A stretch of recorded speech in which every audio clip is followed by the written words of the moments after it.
Now at 6, a homicide investigation is underway in the quiet town of Summers. One person is dead, and tonight we're taking you live to the scene.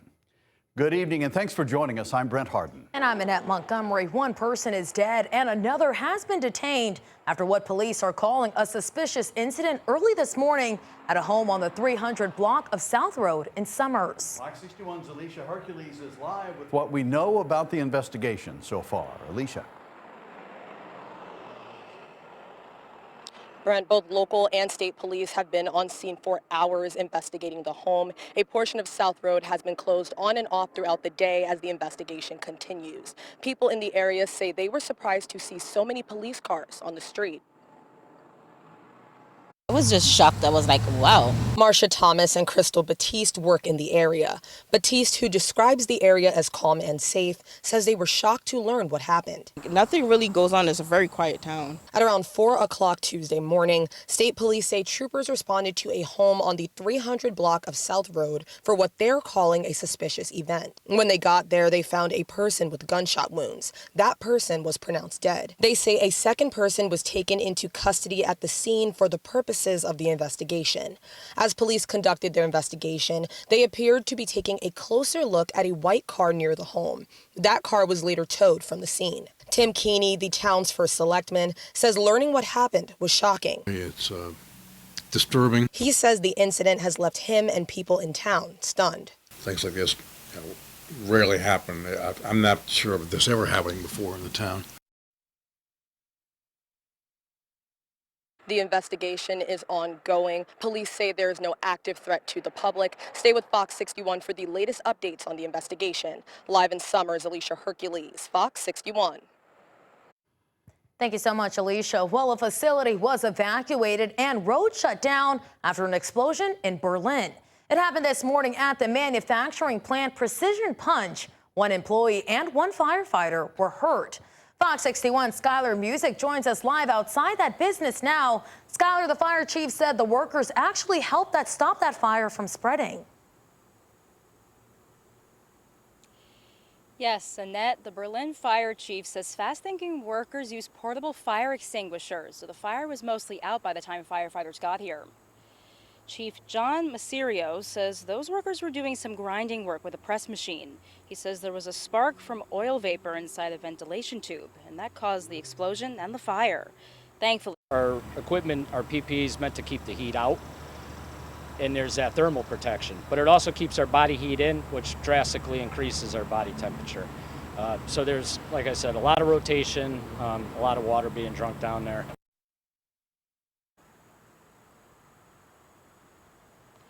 one of the workers had a cut on his finger, and in addition, a firefighter was treated for smoke inhalation. And as the chief just said, the other fire departments responded to help with the smoke and to also give his firefighters aid in this warm and humid weather. Now, we tried speaking with any of the workers who helped fight that fire, but they had already gone home. Another employee says the building will be back open tomorrow.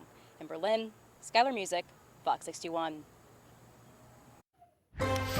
All right, Skylar, thank you. Time for a look at the weather now. And it's the calm after the storm, at least for a few more days here. Chief Meteorologist Rachel Frank here now with how the week is shaping up. And Rachel, I know it's not the kind of heat that we were having earlier this summer, but this afternoon, just about the time I was arriving to work, it was pretty warm out there. Yeah, finally feeling like August again, right? 86 degrees in the Hartford area, 79 in New Haven, and definitely a bit more humid out there as well. 79 currently the temperature in Torrington too. Heading into the day tomorrow, we'll see a bit less humidity and even more sunshine. There is a slight chance for a pop-up shower. I mean, there is one little sprinkle in the state right now around Montville. It's heading towards Ledyard, but overall, if you're going for a walk tonight, you want to do some grilling and chilling on the deck or the patio, good weather for all of that. So the humidity drops back a bit as we head through the overnight and into around daybreak tomorrow. And tomorrow we're looking at lots of sunshine pretty much from start to finish.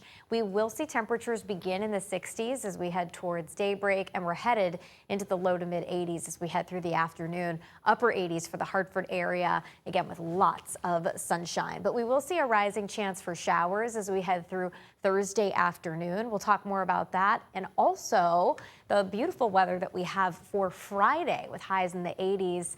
Your full forecast is coming up, guys. Thank you, Rachel.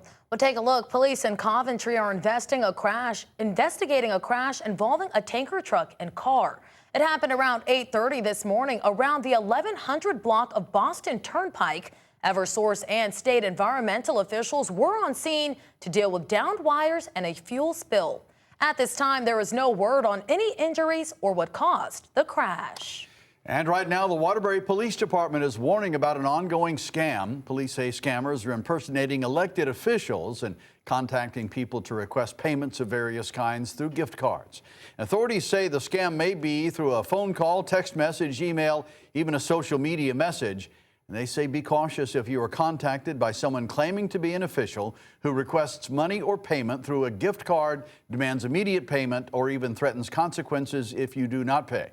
Police say if you believe you have received a scam message, don't send any money. Contact that official's office to verify if the message is legitimate. A teen was arrested after police say he was found inside a stolen car. It happened this past Saturday on Hazel Terrace in Woodbridge. According to police, a sergeant found 3 abandoned cars, 2 of which were reported stolen. Police say shortly after, a 15-year-old was spotted inside one of those cars. They say the teen tried to run away but was caught and found with keys to 2 other stolen cars as well. They also found a fake firearm. He was arrested and now faces several charges. Well, today in Hartford, state leaders and veterans rallied together in solidarity with service members stationed on the USS Abraham Lincoln. Leaders say there have been reports of shortages of basic supplies, water contamination, plumbing issues, and deck safety concerns. The goal of today's rally was to show support for the USS Abraham Lincoln crew and demand answers from the U.S. Department of Defense. During the rally, the co-chair of the state's Veterans Caucus said uniting for our veterans is a bipartisan issue. But this is the issue that I take with even having to identify as a Democrat or Republican. Because when we serve in the military, it's never the question of what is your political affiliation or your political view. We're also told Senator Richard Blumenthal, in the background there, contacted Secretary of Defense Pete Hegseth asking for the conditions to be addressed and to be told when the USS Lincoln will end its deployment and return to San Diego. He has not yet received a response.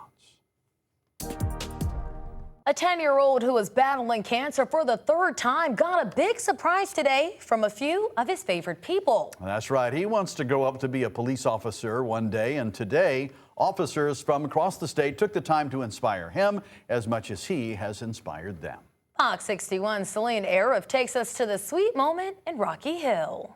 It was a surprise fit for a future police officer. Dozens of law enforcement agents came out to take pictures with Colin Janetti Moore, give him gifts, and wish him good luck on his cancer fight. A special arrival planned for a very special person inside this van. Meet Colin, the young man of the hour. Literally, when I got here, I was not expecting this at all. It's crazy. To him, it's crazy that all these officers from across the state came out to see him. From Bridgeport to New Haven, Waterbury, and everywhere in between. But if you ask the chief state's attorney, Patrick Griffin, there's no one more worthy to do something like this for. He's shown all the qualities that I think the people of Connecticut want in a police officer. Courage, tenacity, endurance, perseverance. What can't we learn from Colin? A crowd of grown adults, all learning something from a young child and his dreams of making the world a safer place through policing. I just want to help people. I mean, when people are in their lowest, I just want to help them out.